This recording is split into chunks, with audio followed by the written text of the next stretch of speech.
양질의 상품을 착한 가격에 박시영TV.com.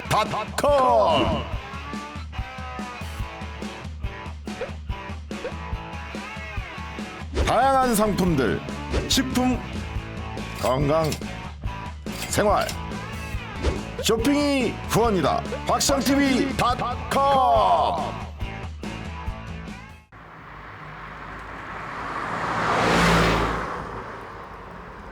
네, 박시영이 간다의 박시영입니다. 오늘은 요즘에 가장 핫한 우리 김규현 변호사 만나 뵙도록 하겠습니다. 자, 박수.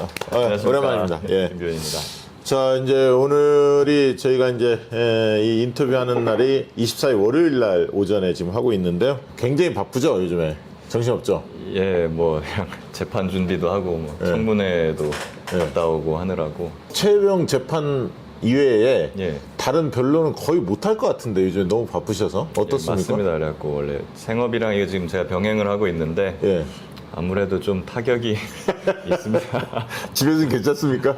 예, 뭐 이해를 집에는 해주십니까? 뭐 그냥 계속 사정하면서 하고 있습니다. 우리 김규현 변호사에 대해서 많은 분들이 이제 놀라워하는데 어떻게 성장해 왔는지를 좀 모르는 분들도 많이 계세요. 예. 갑자기 혜성처럼 나타난 보배 같은 존재라서 원래 서울이 고향인가요? 예, 서울에서 동대문구 장안동에서 태어났습니다. 아버지는 강원도 분이고 어머니는 충청도 쪽이신데 서울에서 두 분이 만나셔가지고 전 서울에서 태어났습니다. 그럼 대학은 어디 나오셨나요? 대학은 서강대학교. 아, 서강대학교? 네, 경제학과. 경제학과? 예. 그리고 변호사 시험 봐서 노스쿨 했나요, 그러면? 예, 로스쿨을 서울시립대 로스쿨을 가서 졸업하고 검사가 돼서 4년 동안 검사로 재직하고 나와서 그게 궁금한데 왜 4년밖에 안 했어요? 경제적인 이유가 또 가장 컸고요. 제가 이제 외벌이고 딸이 둘입니다. 그러다 보니까는 아무래도 검사 월급만으로는 이제 교육비나 뭐 이런 거 다 충당하기 어렵더라고요. 저 이제 집도 없어서 집도 마련을 해야 되는데 제가 검사가 굉장히 늦게 됐거든요. 국회에서 보좌관 생활을 잠깐 했었죠. 그러니까 네. 우리 김광진 예, 의원. 김광진 의원. 그러니까 보좌관 생활을 하고 나서 노스쿨을 들어간 건가요? 예, 보좌관 생활을 하면서 이제 로스쿨 시험을 쳐가지고 예, 로스쿨에 들어간 겁니다. 사실 이제 순서대로 좀 가야 될 것 같은데요. 네. 대학을 졸업하고 예. 3.1회계법인에서 일을 했습니다. 회계법인에서 M&A 쪽 하는 일을 했는데 그 기업 사고 팔고 하는 거 이제 네, 중간에서 해주는 거잖아요. 예. 그거 하다 보면 이제 사장님들 돈 많은 분들 많이 만나요. 그렇죠. 회사를 사고 파는 분들. 예. 돈이 엄청 많은 거예요, 이분들이. 그러니까는, 와, 나는 이게 회계법인 이런 데서 월급 받아가지고는 어떻게 저렇게 될 수가 없는데, 어떻게 네. 하면 저렇게 돈이 많을까 싶어서 사업을 한번 해보자, 저분들처럼. 그래서 게임 회사를 차렸습니다. 회계법인 그만두고 게임 회사를 차렸군요. 그때 애니팡이 유행할 때였거든요. 네. 그리고 그런 거 모바일 게임 회사 차려보자 해갖고 이제 개발자들 막 모아가지고 같이 공동 창업을 했거든요. 꽤 잘 됐어요, 처음에. 네, 그때 넷마블이 우리 퍼블리셔였는데 예. 홍보도 많이 해주고 그래갖고 잘 나가다가 망했어요, 갑자기. 왜 그러냐면 정부에서 산업기능요원을 갑자기 없애버리는 바람에 이제 우수한 개발자들을 저희 스타트업에 데리고 오려면 이제 여기 오면은 병트 갈 수 있어, 군대 안 가도 돼, 이걸로 데리고 오는 거지. 이게 없으면 다 뭐 삼성, 네이버 이런 데로 가버리잖아요. 그렇죠. 근데 그게 갑자기 정부에서 없애버린 거예요, 그걸. 그래서 얘네들이 갑자기 군대를 가게 돼갖고. 그게 어떤 정부 때였나요? 그 정책은 이명박 정부 때. 네, 그 시행은 박근혜 정부 때 됐어요. 그럼 뭐 갑자기 회사가 망한 거죠. 개발자들이 다 퇴사를 해버리니까. 현타가 와가지고 하다가 그때 우연히 무슨 어떤 모임을 갔는데 뭐 치킨을 사준다 그래서 갔는지 뭐 영화를 보여준다 그래서 갔는지 하여튼 변호인 영화를 봤던 것 같아요. 거기에 김광진 의원이 왔어요. 아는 분들하고 예. 영화를 보는데. 네. 국회의원 그날 그때 처음 봤거든요. 네. 그래갖고 그날 와 신기하다 그래갖고 이제 뭐 얘기하다 보니까 제 사업 망한 얘기를 했죠. 네. 그러니까는 그게 어느 정부 정책이냐? 그러길래 그건 MB 때 정책이다. 그러니까 좋아하더라고요. 그래서 이제 의기투합했구나. 그래서 이제 그럼 그 정책을 와서 한번 바꿔봐라. 그래서 들어가갖고 2년 동안 이제 뭐 법 바꾸고 뭐 해가지고 그걸 좀 부활시켰습니다, 산업기능요원을. 야, 그래도 그거 게임 쪽에서 뭐 일을 했으면 이과 마인드가 있는 거잖아요. 문과 출신인데. 그러니까 뭐 개발자는 따로 있었지만은 뭐 스타트업은 뭐 사람 모자라면 저도 개발을 하고 뭐 다방면에 잘은 못하지만 훌륭한 사람이네. 다방면에. 예. 보좌관 하고 근데 목적 달성해서 이제 뭘 하나 하다가 보좌관은 제가 보니까 너무 좀 고용이 불안정하더라고요. 이게. 그렇지. 예. 그리고 그 김광진 의원이 한 번 나왔다 떨어졌죠. 대선하려고 했다가 이제 잘안 됐죠, 한 번. 경선에서 안 맞아, 돼가지고 그렇게 기억이 돼요. 예, 그런 게 있어갖고 이제 뭘 할까 하는데 이제 민변 변호사님들이 당에 뭐 이렇게 많이 나와서 같이 일하고 하는 게 있었거든요. 그때 네. 을지로위원회라고 있었는데 그분들하고 일을 좀 하다 보니까 이제 변호사 좋은 것 같다. 그래서 이제 아 저거다. 그래갖고 저 로스쿨을 준비했고 그때 나이가 거의 그러면 30 가까이 20대 후반? 저 만으로 31살. 그때가요? 예. 늦게 로스쿨, 한 거네요. 예, 그러니까. 늦게 준비해가지고 예, 로스쿨을 간 겁니다. 그래서 검사도 늦게 됐죠. 검사는 그럼 뭐 형사부였나요? 특수부였나요? 형사부에 있었어요. 형사부에. 네. 근데 이제 전담으로 작은 청에는 마지막 형사부, 마지막 숫자의 형사부가 특수도 하고 공안도 하고 뭐 다 하거든요. 그러니까 네. 교통부터 특수까지. 그래도 검사 생활 4년이면 대충 돌아간 생리나 이런 건 다 봤을 거 뭐 아닙니까? 대충은 이제 알죠.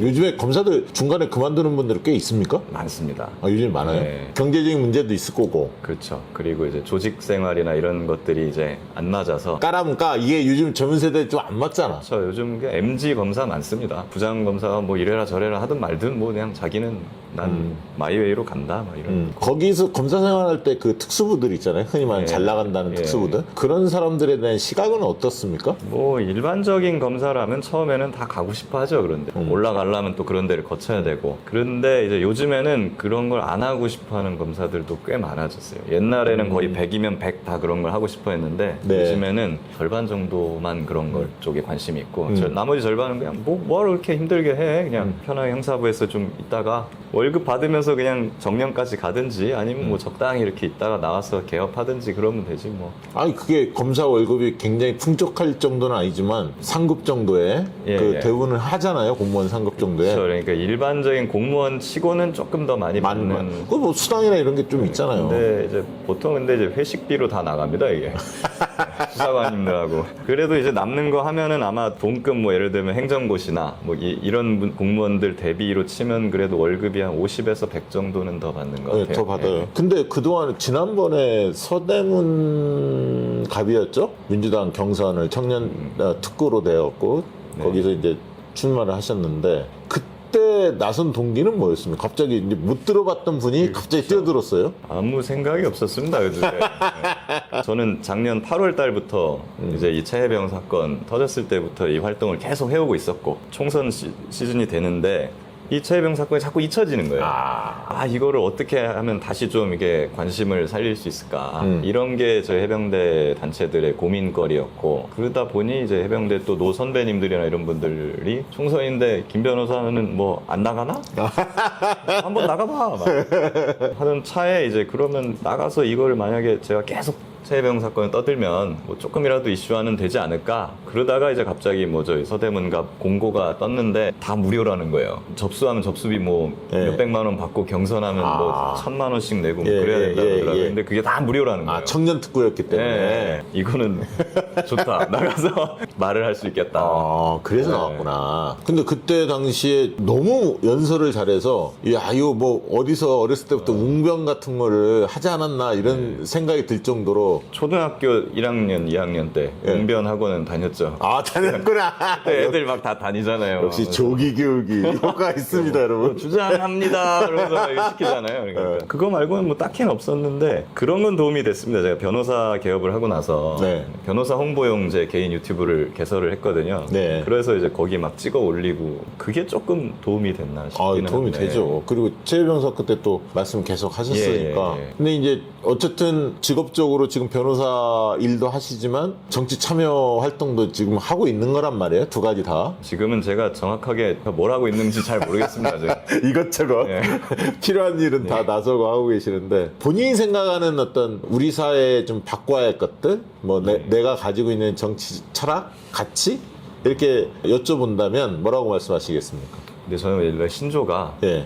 계획을 하면은 다 계획은 틀어진다. 지금까지 제가 뭐 많은 계획을 어렸을 때 막 이렇게 하고 했는데 예. 계획대로 된 게 하나도 없습니다. 저는 그냥 그 지금 내가 하는 일을 열심히 하자. 그걸 하다 보니 뭐 어떻게 연결이 되고 또 연결이 되고 하다 보니 저희 여기까지 온 것 같아요. 그래서 거창하게 뭔가 우리 사회를 뭐 바꿔봐야겠다 막 이런 그런 생각보다는 뭔가 아이디어가 떠오르면 요걸 요렇게 바꿔야겠다. 근데 그것들을 그냥 적어 놓거든요. 이게 막 이제 20개가 되고 40개가 되고 100개가 되고 막 이렇게 되면은 다 모아놓으면 꽤 많거든요, 이게. 네네네. 네, 출마를 하면서도 혹시 만약에 내가 지금 되면은 리스트 모아놓은 거 요거 하나씩 그냥 4년 동안 하면 되겠다. 아, 평소에 고민해놨던 게 있으니까. 네, 뭐 그런 생각이 있었어요. 그래서 아, 그러니까 매 시기별로 현실에 처한 상황에서 최선을 다하자. 좀 예, 길이 뚫린다. 그렇죠. 그래갖고 사실 뭐 큰 뭐 어떤 시대적인 흐름이라든가 시대 정신이라든가 이런 부분은 제가 사실 깊이 생각해보고 그러지는 못했습니다. 우리가 일상생활에서 부딪히는 어떤 그런 문제들 네,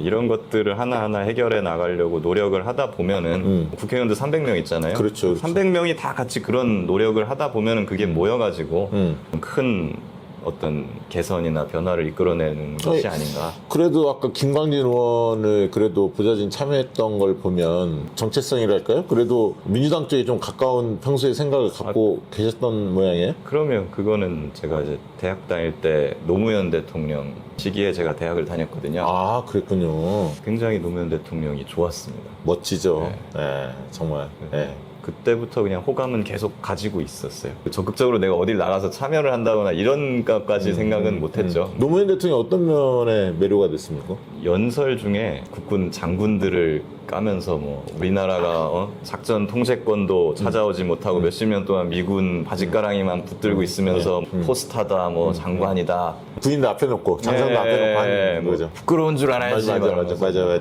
그런 걸 봤을 때 굉장히 시원하더라고요. TV에서. 약간 닮았어요. 그런 성정이 좀 불의를 못 참는 가슴으로 하는 정치 같은 느낌이 들어요. 예, 지금은 가족이 생겨가지고 가족도 좀 제가 케어를 하면서 엊그제 금요일날이었죠? 금요일날 최혜병 그 청문회를 했는데 예. 저는 뭐 끝까지 다 보지는 못했습니다. 중간중간 이제 봤는데 전반적인 소회는 어떻습니까? 잘 참았다 이렇게 생각합니다. 이종섭, 임성근, 뭐 임기훈, 네. 신범철 막 이런 사람들 초장부터 선서를 거부하고 막 네. 증언 거부하고 거짓말하고 이런 걸 보면서 지금 계속 분노가 차올랐었는데 열심히 참았습니다. 그리고 수학이라고 한다면은 네. 뭐 일단은 신범철 차관의 어떤 실토? 네네. 네. 회수. 네, 대통령과의 통화는 회수에 관한 것이었다. 본의 아니게 이렇게 실토를 해버렸어요. 그리고 장경태 의원 유도를 잘했어요. 큰 영리하게. 성과였습니다. 본인은 이제 말실수였다, 잘못 말한 거다 이렇게 얘기를 하지만 진실이 나온 거예요. 그렇죠. 본인의 진위가. 그거인 이유가 뭐냐면 제가 신범철 차관 좀 대각선 뒤에 앉아 있었잖아요. 네. 신범철 차관이 그 말하고 나갔다 들어와가지고 거기 앉으면서 바로 옆에 임기훈 비서관이 앉아 있었거든요. 네, 맞아요. 둘이 얘기하면서 이러더라고요. 이거 내가 말하면 안 됐는데 막 이러더라고요. 그게 아주 결정타를 날렸다고 좀 보고, 그리고 이제 그다음은 임성근 소장의 그 뻔뻔한 태도, 이 그러니까요. 특검의 필요성을 구구절절히 보여줬다고 생각합니다. 김경호 변호사하고 마지막에 1분씩 예. 발언했었잖아요, 서로. 1분 토론, 네. 1분 토론. 그게 이제 화제가 됐지 않습니까? 예. 김경호 변호사도 그동안에 이제 뉴스공장 이런 데도 가끔씩 나오기도 했지만 모르는 분들이 많이 계셨거든요. 맞습니다. 그분도 거의 1년 동안 이 사건만 다뤄오셨던 분이고, 특히나 그런 게 있어요. 박정은 대령 변호인단은 이제 저희 쪽은 수사 외압 이쪽을 주로 네. 다루는 쪽이고, 그분은 이제 포칠대 대장 이용민 중령의 변호인이시기 때문에 최혜병의 사망 사건, 그러네요. 예, 임성근부터 그 지휘관들의 과실, 예. 이게 그분의 이제 스페셜. 그러네. 그러니까 여기에 대한 시간대별로 다 기억하고 그렇죠. 계시잖아요. 완전 그쪽 전공이신 거죠. 그러니까 거기에 완전 그렇게 상태에서 임성근. 예. 국민들이 이번 청문회 바라보면서 어떤 생각을 가졌을 거라고 보십니까? 저는 이번에는 좀 그런 걸 많이 바랬습니다. 국민들이 민주당의 어떤 핵심 지지층 이런 분들은 뭐 1년 동안 이거 오면서 대부분 이 사건에 대해서 많이 알고 계시지만, 그래도 그냥 일반 시민분들, 네. 이런 분들은 최혜병 사건 하면은 뭐 깊이 잘 모르시는 분들도 많이 계시잖아요. 네. 그런 분들이 이번 사건을 청문회를 계기로 네. 누가 거짓말을 하는지, 누가 죽일 놈인지 이런 것들을 좀 많이들 알게 되시지 않았을까. 원래 청문회 들어가기 전과 청문회 실제 진행하면서, 그러니까 원래 이제 청문회들 많이 봤잖아요. 그 전에 이루어졌던. 이번에 뭐가 좀 다르던가요? 예상했던 대로 흘러간 겁니까? 뭐가 좀 달라졌습니까? 사실 어차피 이종섭이나 임성근 이런 사람들이 답변을 거부하고 거짓말을 할 거라는 거는 예상을 했습니다. 설마 네. 그 사람들이 뭐 전향해서 갑자기 진실을 얘기하겠습니까? 그렇죠. 근데 다만 저희가 기대했던 거는 국민들이 이 모습을 봐야 된다. 그리고 박정은 대령이 1년 동안 현역 군인 신분이어서 뭐 인터뷰도 못하고 어디 방송도 못 나고 말을 못했습니다. 네. 근데 이번에 합법적으로 그러니까요. 국회에 나가서 이제 마음속에 쌓아뒀던 말을 할 수 있었던 거잖아요. 그러니까 박정은 대령은 선서를 하고 위증의 벌을 각오하면서 네. 자기가 겪었던 일을 사실대로 이야기를 하고, 반면에 뭐 이종섭, 신범철, 임기훈, 뭐 임성근, 유재현 이런 사람들은 선서도 거부하고 증언도 거부하고 누가 봐도 저건 거짓말을 하고 있잖아요. 대통령만 나오면 갑자기 막 꿀먹은 벙어리가 되고 네, 네. 이렇게 대비되는 모습을 국민들 앞에 보여주는 것이, 이종섭이 진실을 말 안 해도 누가 진실을 말하고 있는지는 국민들이 딱 보면 아시잖아요. 그렇죠. 선서 거부할 때부터 명확히 예. 드러났고, 정청래 의원, 정청래 법사위원장의 사회, 이게 화제가 됐습니다. 어떻게 보셨습니까? 너무너무 시원하더라고요. 저도 보좌관을 하면서 국회 이런 걸 봤지만 이런 건 처음 봤어요. 국회의 권한이라는 게 지동도 세구나, 이런 것도 깜짝 놀랐죠. 야, 앞거는 아무튼 초반에 군기 확실히 잡고, 왜 선서 안 했냐 이런 거 군기 좀 잡고 말 안 하면 막 퇴정시켜버리고. 확실히 전략을 잘 세우신 것 같아요. 처음에는 퇴정시킬 때 왜 퇴정시키지? 좋은 거 아닌가? 오히려 시간 나가면 나가 있으면 좋은 거 아닌가 싶었는데 옆에 보니까 그게 아니더라고요. 복도에 기자들이 쫙 깔려 있어서 퇴정돼서 나가는 순간 기자들 하이에나 때 막 물어보는 거야. 안으로 이제 던져주는 느낌이더라고요. 그러니까 이제 그 이시원 비서관 처음 퇴장당했을 때 예. 진땀을 빼고 다시 들어오더라고요. 나는 이시원의 입장에서 그런 생각을 했어요. 자기가 검사 출신이잖아요. 내가 용화대만 안 왔으면 이 수모를 안 겪을 텐데, 검사 시절에 이런 데 나오는 사람 거의 없잖아요. 그렇죠. 예. 국회 나갈 때도 표정이 굉장히 안 좋던데. 근데 뭐 이시원 비서관 같은 경우에는 워낙에 과거에도 사고를 좀 많이 쳤죠. 예, 쳤고. 그 감췄다는 사건. 예. 그거 아닙니까? 예, 유우성 같은 유우성, 사건도 예. 있었고, 그 전에는 이제 제주지사 사건이라고 대법원 네, 불법 네. 압수 판례를 만드신 분이에요. 네. 예, 무리하게 압수수색했다가 그 다 무효가 되고 네, 무죄 네. 나오고. 그러니까 네. 이번이 어떻게 보면 세 번째 사고를 치는 게 되는 거죠. 기억나는 의원들은 누구였습니까? 이번에 청문회 때? 전반적으로 다들 열심히 해주셔가지고 네. 예, 굉장히 좋았는데, 저는 이제 김용민 의원님이 가장 공부를 많이 하신 것 같다. 예, 그런 느낌을 많이 받았고요. 박지원 의원이 이제 영상을 하나 만든 게 있습니다. 네. 윤석열 검사 시절에 네. 10년 전에 그 청문회에 나와가지고 그거? 국정감사 나와서 그 뭐 네. 본인이 외압받았던 네, 맞아요. 박근혜한테 맞아요. 외압받았던 네. 그 얘기를 하면서 이런 식으로 하면은 뭐 수사하는 사람들은 외압을 받았다고 느낍니다 이렇게 말하는 걸 맞아. 예, 그대로 똑같이 틀어주는 예, 그게 노련하죠. 한동훈이 예. 그 당대표 출마하면서 민주당이나 조국혁신당이 이제 특검 뭐 추천하게 돼 있는데, 대법원장이 예. 추천하는 형태로 바꿔야 한다, 이렇게 이제 주장을 예, 했습니다. 예. 그 주장의 노림수는 뭐고, 이게 왜 문제가 있다고 보시는지 한번 좀 말씀해 주시죠. 예. 그래도 일단은 전향적으로 찬성 입장이 최초로 나온 거잖아요. 네, 그쪽에서. 네. 근데 이제 민주당 특검법안이 본회의만 남은 상황에서 네. 이런 주장을 던지는 것이 네. 이 특검을 지금 지연시키려는 전략이 될 수도 있다. 예, 그런 부분에선 바람직하지 않다. 만약에 지연시키려는 술수라고 한다면. 그러니까는 빨리 이걸 받는 게 중요하다고 생각을 하고, 그리고 대법원장이나 뭐 이런 제3자가 특검을 정하도록 하자는 부분은 지금까지 태도에 비하면은 진일보한 부분이기는 합니다만은, 이게 그런 적이 있었나요? 과거에 그랬던 적이 있기는 합니다. 있기는 한데 지금 상황에서는 민주당이 단독으로 추천하는 게 아니거든요. 그렇죠. 네, 지금 대한 변협이 4명을 네. 추천을 하면 그 민주당하고 조국혁신당. 그렇죠. 네. 개혁신당도 있죠. 네, 그러니까 이런 당들이 이제 협의해가지고 2명으로 추리면 대통령이 그 중에 1명을 고르는 네, 구조라서 네. 지금 상황으로도 이거는 충분히 공정하게 갈 수 있다. 네. 굳이 대법원장까지 여기에 끼워 넣으면서 뭐 특검 진행을 이렇게 지연시킬 필요가 있는가? 어쨌든 특검을 가동시키는 것이 이제 중요하다. 네, 가장 그러면 이제 중요하니까. 그 시나리오대로 하면 어쨌든 이제 민주당이 야당과 합쳐서 이건 이제 특검을 조만간에 통과를 시킬 건데 대통령이 거부권하면 지금 한동훈이 당대표 되기 전에 이제 이루어질 텐데 예. 이 명분을 가지고 어쨌든 거부권을 행사할 거고 국민의 의원들 중에서 한동훈 따르는 사람들도 한동훈이 이야기한 특검 방식이 있으니까 일단 이거는 대통령 뜻을 따라주자 그런 걸 노리고 한 게 아닐까 그런 생각이 듭니다. 지연 작전을 노리고 했다면 이건 대단히 부적절하고 나쁜 행태다. 왜냐하면 7월, 8월이면 통신 기록이 다 삭제되는데 맞습니다. 이준석 대표도 얘기를 했더라고요. 네. 지금 일단은 요 본회의에 올라갈 알 예정인 특검 법안부터 빨리 처리를 하는 게 중요하다.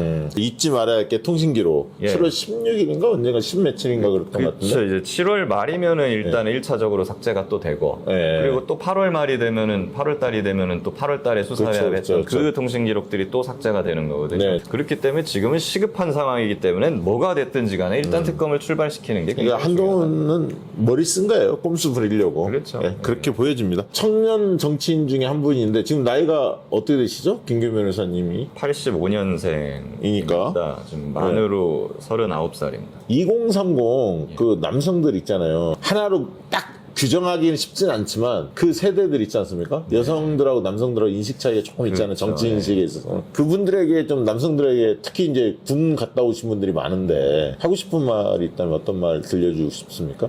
이렇게 남자랑 여자랑 사이가 안 좋고 갈라진 세대가 있을까 싶기는 합니다. 자기 아버지 세대들처럼 그렇게 뭐 대우를 받지 못한다 막 이렇게 느끼니까 박탈감을 많이 느끼는 것 같은데 검사나 뭐 이런 걸 해보니까 여전히 남자가 압도적으로 유리하더라고요.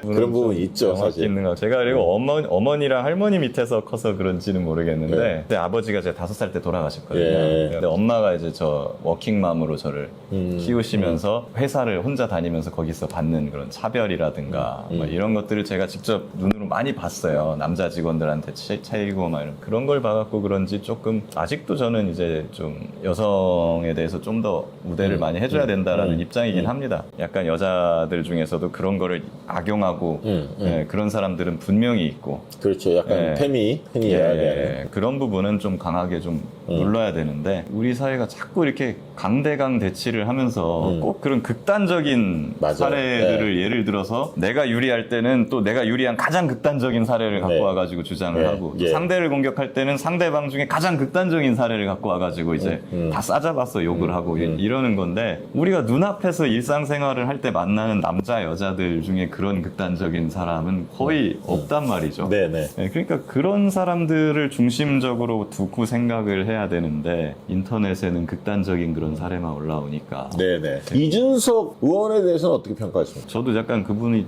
과거에 약간 혐오적인 그런 거를 조장을 많이 했죠. 한다는 갈라치기 비판이 많이 했죠. 있었고 왜 저러지? 약간 이런 부분이 있었어요. 저하고 나이가 같더라고요. 이준석 의원은 제가 이제 작년부터는 조금 그래도 많이 다시 보게 된 부분이 있기는 해요. 왜냐면 저는 이제 최혜병 사건 요거만 하니까 작년에는 이 사건이 점점 이슈가 이제 가라앉고 있을 때 작년 말쯤에 아무도 우리를 만나주질 않았습니다. 그때 유일하게 만나준 정치인이 이준석 의원이었어요. 만나주더라고요. 그래서 얘기를 하면서 자기는 그렇게 생각한다는 거예요. 도이치모터스고 뭐고 모르겠고 대통령이 탄핵이 된다면 이걸로 탄핵이 될 것이다라는 얘기를 하더라고요. 우리 민주당 쪽에 청년 정치인들도 많이 있고 네. 자세히는 알지 못한다 하더라도 대충 느낌은 있잖아요. 전반적으로 어떻게 평가하십니까? 제가 짧지만 이렇게 잠깐 출마를 해보면서 이게 느꼈던 게 청년 정치라는 것이 네. 좀 실체가 없는 것 같아요. 왜 그러냐면 이제 여성 정치 뭐 이런 건 여자는 죽을 때까지 여자니까 노동 정치라고 하면 뭐 노동자는 계속 있잖아요. 청년은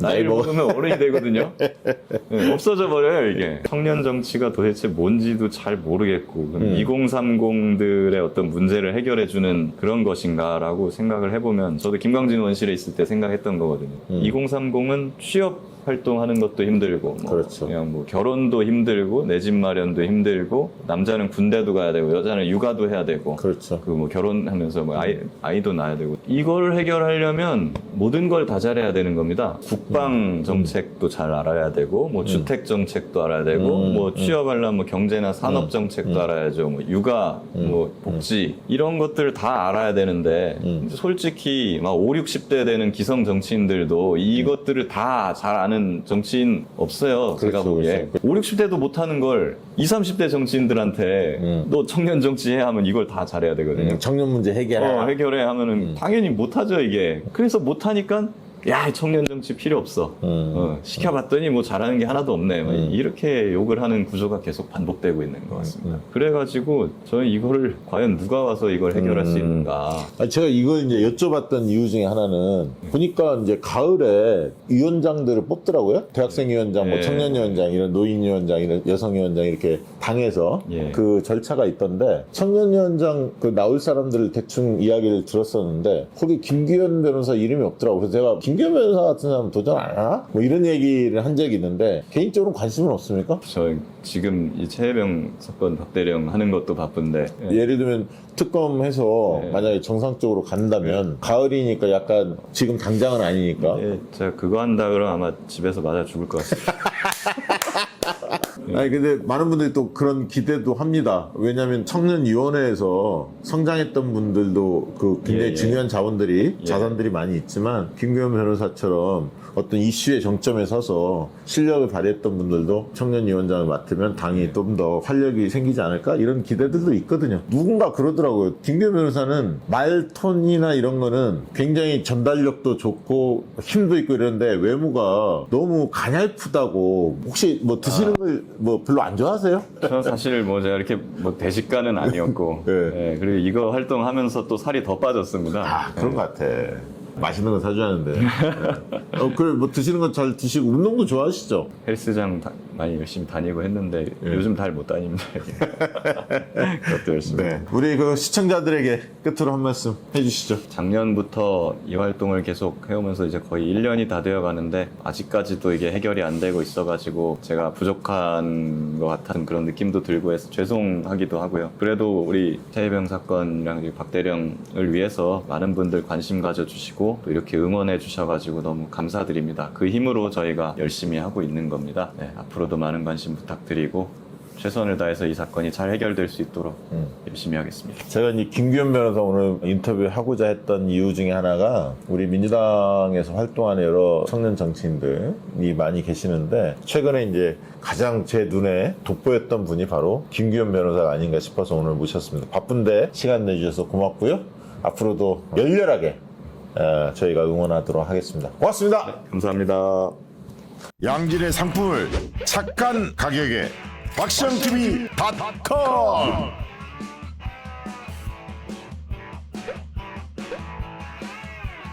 다양한 상품들, 식품, 건강, 생활, 쇼핑이 후원이다. 박시영TV.com.